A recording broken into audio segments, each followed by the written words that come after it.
देश की राजनीति से बड़ी खबर सामने आई। अरविंद केजरीवाल ने एलपीजी गैस संकट को लेकर पीएम मोदी पर तीखा हमला बोला। प्रेस कॉन्फ्रेंस के दौरान केजरीवाल ने कहा कि देश में गैस की भारी किल्लत है और इसकी वजह सरकार की विदेश नीति। उन्होंने दावा किया कि भारत में आने वाली गैस का बड़ा हिस्सा स्ट्रेट ऑफ हॉर्मुज से आता था, जो युद्ध के कारण प्रभावित हुआ। केजरीवाल ने आरोप लगाया कि पीएम मोदी ने अंतर्राष्ट्रीय मुद्दों पर अमेरिका और इजरायल का पक्ष लिया, जिससे ईरान के साथ रिश्ते बिगड़े।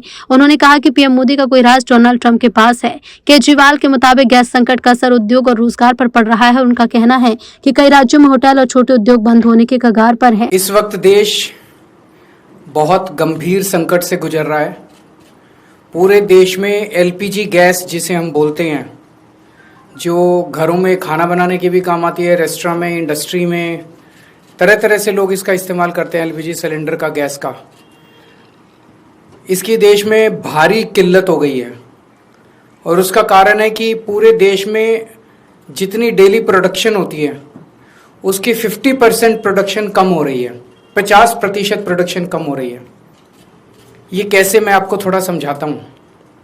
हमारे देश में जितनी एलपीजी की खपत है उसका 60% इंपोर्ट होता है और उस 60% इंपोर्ट का 90% स्ट्रेट ऑफ हॉर्मुज से आता है। और स्ट्रेट ऑफ हॉर्मुज अब इंडिया में जितना आता था इंडिया के लिए बंद हो गया, तो 90% इंपोर्ट्स कम हो गए हैं। तो लगभग 50-55% प्रोडक्शन हमारे देश की एलपीजी की कम हो गई है।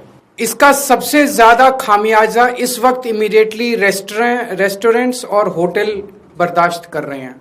सरकार ने आदेश जारी किया है कि रेस्टोरेंट और होटल्स को एलपीजी गैस मुहैया नहीं कराई जाएगी।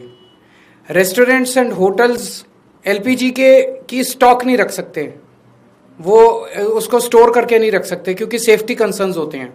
तो जितने एलपीजी सिलेंडर उनको रोज़ चाहिए होते हैं उतनी डेली की डेली उनको सप्लाई की जाती है।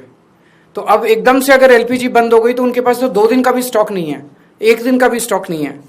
इसकी वजह से अब मुंबई में 20% होटल और रेस्टोरेंट बंद हो चुके हैं और लगभग अगले 2 दिन के अंदर 50% रेस्टोरेंट और होटल बंद होने जा रहे हैं। तमिलनाडु में लगभग 10,000 होटल और रेस्टोरेंट्स बंद होने की कगार पे हैं।